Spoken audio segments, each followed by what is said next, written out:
those declared absconders not entitled to anticipatory bail HC। those अर्थात वो लोग declared जिनको घोषित कर दिया जाएगा, एब्सकॉन्डर्स, एब्सकॉन्डर का अर्थ होता है भगोड़ा या फरार, तो जिन लोगों को भगोड़ा घोषित कर दिया जाएगा, नॉट एंटाइटल्ड, एंटाइटल्ड का मतलब होता है हकदार होना या योग्य होना, तो वो हकदार नहीं होंगे टू एंटिसिपेटरी, एंटिसिपेटरी का हिंदी अर्थ होता है अग्रिम, बेल का मतलब होता है जमानत, HC, HC की फुल फॉर्म होती है हाई कोर्ट और हिंदी में कहते हैं उच्च न्यायालय। तो क्या टोटल का सेंस हो रहा है कि उच्च न्यायालय ने कहा कि जिन लोगों को भगोड़ा घोषित कर दिया जाएगा, या यूं कह लीजिए कि जिन आरोपियों को भगोड़ा घोषित कर दिया जाएगा, तो वो एंटिसिपेटरी बेल अर्थात अग्रिम जमानत पाने के हकदार नहीं होंगे। बहुत ही ख़ास न्यूज़ होने वाली है, ज़बरदस्त कानूनी जानकारी आपको इसके अंदर मिलेगी और इंग्लिश के तो कई सारे बहुत इम्पोर्टेंट वर्ड्स आपको सीखने के लिए मिलने वाले हैं। अगर आपको सीखना है कि अटैचमेंट प्रोसीडिंग्स का क्या मतलब होता है, अगर आपको जानना है कि कंटेंडेड का क्या मतलब होता है, अगर आपको जानना है कि पेटिशनर का क्या मतलब होता है, अगर आपको जानना है कि प्रोक्लेमेशन का क्या मतलब होता है, तो आप इस न्यूज़ को पढ़ो। ये एक हाई कोर्ट की फ़ोटो यहाँ पे दी गई है और इसके नीचे जो लिखा है वो मटेरियल इस न्यूज़ के अंदर भी आ जाएगा, तो चलो अंदर ही पढ़ेंगे, डबल टाइम नहीं लगा रहे हैं। यहाँ पे लिखा है order linked to Kanpur land fraud case. जो ऑर्डर है अर्थात जो ये हाई कोर्ट का आदेश है, लिंक्ड ये जुड़ा हुआ है to Kanpur land fraud case. Land का मतलब होता है भूमि या ज़मीन, फ्रॉड का अर्थ होता है धोखाधड़ी या झूठा, केस का मतलब मामला। तो हाई कोर्ट ने जो ये आदेश जारी किया है कि जिन्हें भगोड़ा घोषित कर दिया जाएगा उन्हें अग्रिम जमानत नहीं दी जाएगी, तो ये आदेश कानपुर का जो भूमि से जुड़ा हुआ झूठा केस है उसमें ये आदेश आया है। अब आ जाइए डिटेल में पढ़ने के लिए। और मैं पहले भी आपको बता चुका हूँ कि अगर आप इस चैनल पे अपलोड होने वाली न्यूज़ की PDF लेना चाहते हो तो इस वीडियो के डिस्क्रिप्शन में 3 मिनट की एक छोटी सी वीडियो दी गई है, उसको वॉच कर लेना, या फिर चैनल की प्लेलिस्ट में जा कर के उसको वॉच कर लेना, तो आपको सारा प्रोसेस पता लग जाएगा। The Allahabad high court held that, जो इलाहाबाद हाई कोर्ट है नहीं, हेल्ड दैट, तो उसने कहा द एक्यूज्ड की आरोपी, अगेंस्ट हुम जिनके खिलाफ, अगेंस्ट का मतलब खिलाफ और हुम का मतलब जिनके, तो इलाहाबाद हाई कोर्ट ने कहा कि वो आरोपी जिनके खिलाफ नोटिस अंडर सेक्शन 82, एक नोटिस अंडर अंतर्गत सेक्शन धारा 82,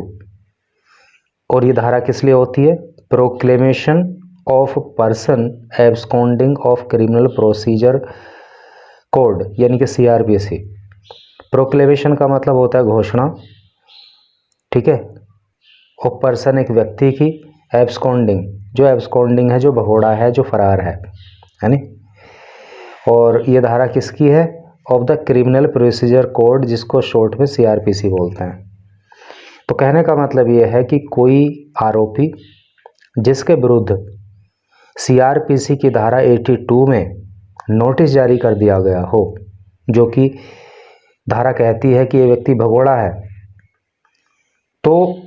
क्या होगा उसके साथ, हैड बीन इशूड यानी कि नोटिस अगर जारी कर दिया गया है, एंड हु वॉज बिलिंगली, या फिर वो बिलिंगली, बिलिंगली का मतलब होता है जानबूझकर, अपनी मर्जी से, एब्सकॉन्डिंग या वो जानबूझकर फरार है, तो क्या होगा, was not entitled to get anticipatory bail, was not entitled वो योग्य ना होगा या वो हकदार ना होगा, टू गेट पाने का एंटिसिपेटरी बेल अग्रिम जमानत। सेंस क्लियर हो गया ना इसका, कि वो आरोपी जिसके खिलाफ CRPC की धारा 82 में नोटिस जारी कर दिया गया हो, या जो जानबूझकर अपने आप को फरार किए हुए हो, जो भगोड़ा बन चुका हो, तो उसके खिलाफ जो है, तो उसको जो है मतलब अग्रिम जमानत दी नहीं जाएगी, वो अग्रिम जमानत पाने का हकदार ना होगा। Making these observations, make these का मतलब ये ऑब्जर्वेशन का मतलब होता है फाइंडिंग्स। तो ये फाइंडिंग्स बताते हुए, या ऑब्जर्वेशन का मतलब कहने से भी आता है जब कोर्ट से रिलेटेड मामला होता है। तो मेकिंग दीज ऑब्जर्वेशंस, ये सारी बात बताते हुए जस्टिस गौतम चौधरी, जो न्यायमूर्ति गौतम चौधरी हैं, रिजेक्टेड, तो उन्होंने खारिज कर दिया anticipatory bail plea of Kanpur Nagar Parishad member Pradeep Mishra. किसको क्या खारिज कर दिया? एंटीसिपेटरी बेल प्ली, अग्रिम जमानत याचिका, प्ली का मतलब याचिका होता है, तो अग्रिम जमानत याचिका को खारिज कर दिया किसकी? ऑफ कानपुर नगर परिषद मेंबर, कानपुर के नगर परिषद मेंबर की, नाम है Pradeep Mishra. Without giving any option, without बिना गिविंग दिए एनी कोई भी ऑप्शन, और कोई ऑप्शन नहीं दिया ऑन द मेरिट्स, मेरिट्स पर, मेरिट्स का मतलब होता है गुण दोष, ठीक है, यानी कि कोई गुण दोष नहीं सुना, या क्या इसमें पक्ष होगा क्या नहीं होगा वो नहीं सुना, बस जब पता लगा कि वो भगोड़ा है, उसको भगोड़ा घोषित किया जा चुका है, तो अग्रिम जमानत देने से हाई कोर्ट ने मना कर दिया। ही इज एक्यूज्ड, ही वह इज है एक्यूज्ड आरोपी ऑफ बीइंग होने का, क्या होने का?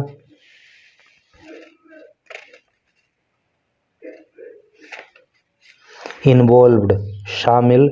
इन द क्राइम, अपराध में, बाई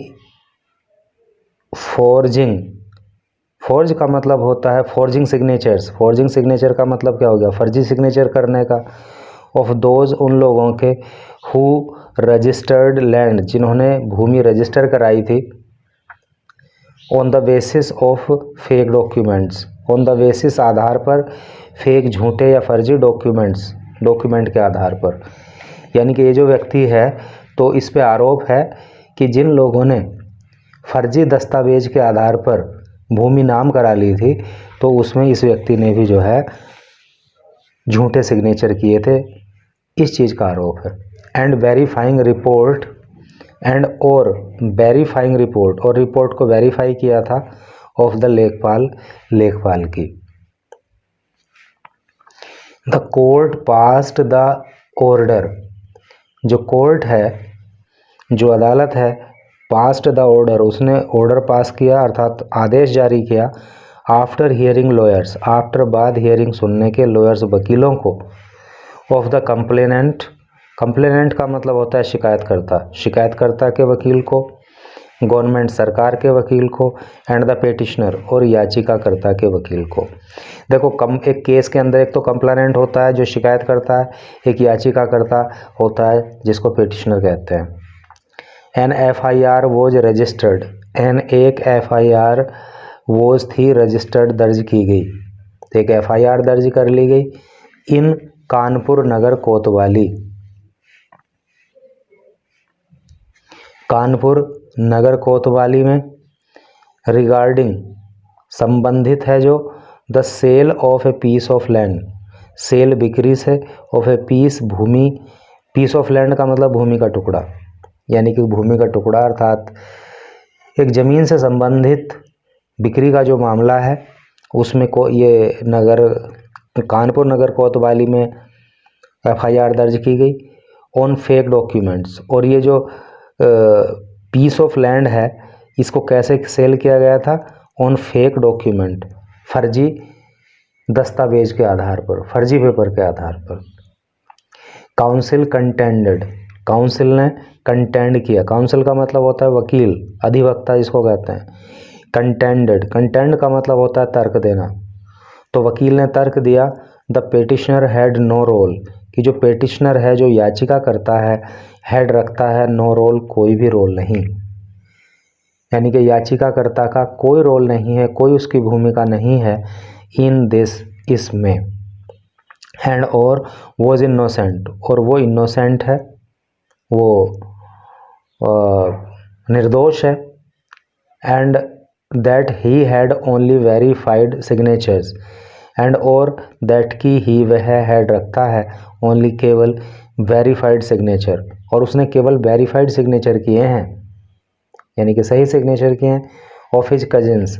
अपने कजिन्स के। कजिन को आप जानते ही होंगे, तहेरा, चचेरा, मुमेरा, फुफेरा, जिस तरह के भाई होते हैं ना, ये सब कजिन ही कहलाते हैं। जिसका नाम विपिन मिश्रा है एंड अमित सिंह है, तो इनके जो है वेरीफाइड सिग्नेचर किए हैं, ऐसा जो है वकील ने कहा। And there was no evidence, and और देयर वहाँ पे वॉज था, नो कोई नहीं, एविडेंस का मतलब सबूत, और कोई सबूत नहीं है अगेंस्ट हिम, उसके खिलाफ। समझ रहे हो? तो जो याचिकाकर्ता का वकील है उसका कहना यह है कि इस मामले में उसके मुवक्किल का कोई रोल नहीं है, वो निर्दोष है, और जो भी उसने सिग्नेचर किए हैं वो सही किए हैं, और उसके खिलाफ कोई सबूत भी नहीं है।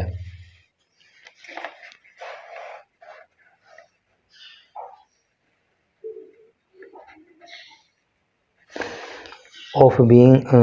Against him of being involve, शामिल होने का कोई सबूत नहीं है इन द क्राइम, इस अपराध में। ही विल कोऑपरेट, ही वह विल कोऑपरेट, कोऑपरेट का मतलब होता है सहयोग करना, और वो सहयोग करेगा इन द इन्वेस्टिगेशन, इन में द इन्वेस्टिगेशन, जांच,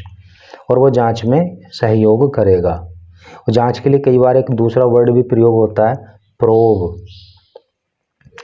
सैड हिज काउंसिल, सैड कहा हिज उसके काउंसिल वकील ने, ये बात उसके अधिवक्ता ने कही। Adding that he deserved to be given relief, adding that, और उसने आगे कहा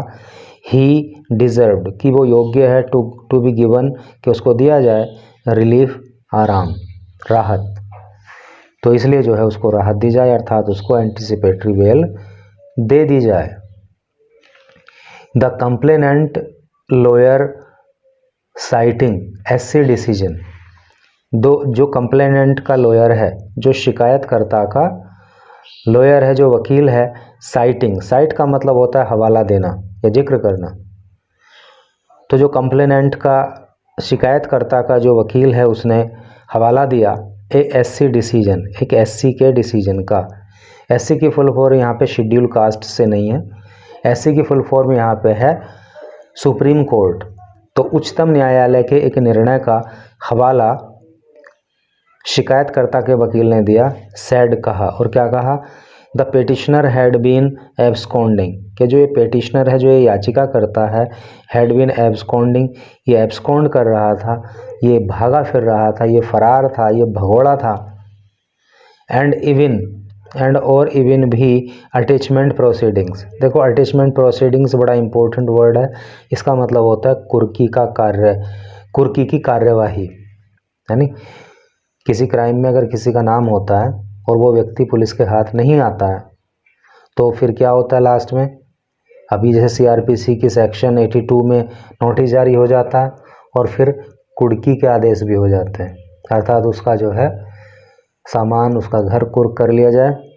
तो उसको कहते हैं अटैचमेंट प्रोसीडिंग्स। तो क्या उसने कहा कि ये भगोड़ा हो चुका था, and even attachment proceedings had been initiated, और इसके खिलाफ जो है कुर्की की कार्यवाही भी शुरू कर दी गई थी। इनिशिएट का मतलब शुरू करना होता है, हैड बीन आ रहा है तो पास्ट परफेक्ट टेंस की पैसिव वॉइस है, इसलिए थर्ड फॉर्म में इनिशिएट की, तो कुर्की कार्यवाही भी उसके खिलाफ शुरू कर दी गई है, अगेंस्ट हिम, उसके खिलाफ। इन सच ए सिचुएशन, इनमें सच ऐसी एक सिचुएशन परिस्थिति, तो ऐसी परिस्थिति में द एब्सकॉन्डिंग एक्यूज्ड, जो एब्सकॉन्डिंग एक्यूज्ड है, जो भगोड़ा आरोपी है, हैड नो राइट, हैड रखता है, नो कोई नहीं, राइट अधिकार, तो उसको कोई अधिकार नहीं है, किस चीज़ का अधिकार नहीं है, to get anticipatory bail, to get पाने का, एंटिसिपेटरी बेल का मतलब हो गया अग्रिम जमानत। द कोर्ट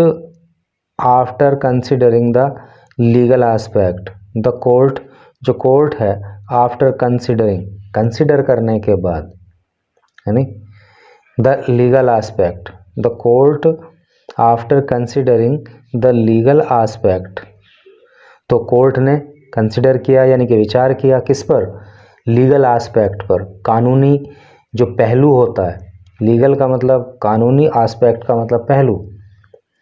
तो कोर्ट ने कानूनी पहलू पर विचार किया, एंड फैक्ट और तथ्यों पर विचार किया, रिफ्यूज्ड, और फिर क्या किया, रिफ्यूज कर दिया, इनकार कर दिया, टू रिलीज, मुक्त करने के लिए, द पेटिशनर, याचिकाकर्ता को, ऑन एंटिसिपेटरी बेल, अग्रिम जमानत पर, और फिर अग्रिम जमानत पर उसको, यानी कि उसको अग्रिम जमानत नहीं दी गई। तो ये एक नई रूलिंग आपको पता लगी कि अगर किसी को भगोड़ा साबित कर दिया जाएगा या कोई पुलिस के हत्थे नहीं चढ़ेगा अपराध करने के बाद, तो और वो चाहेगा कि उसको अग्रिम जमानत दे दी जाए, तो ऐसा नहीं होगा।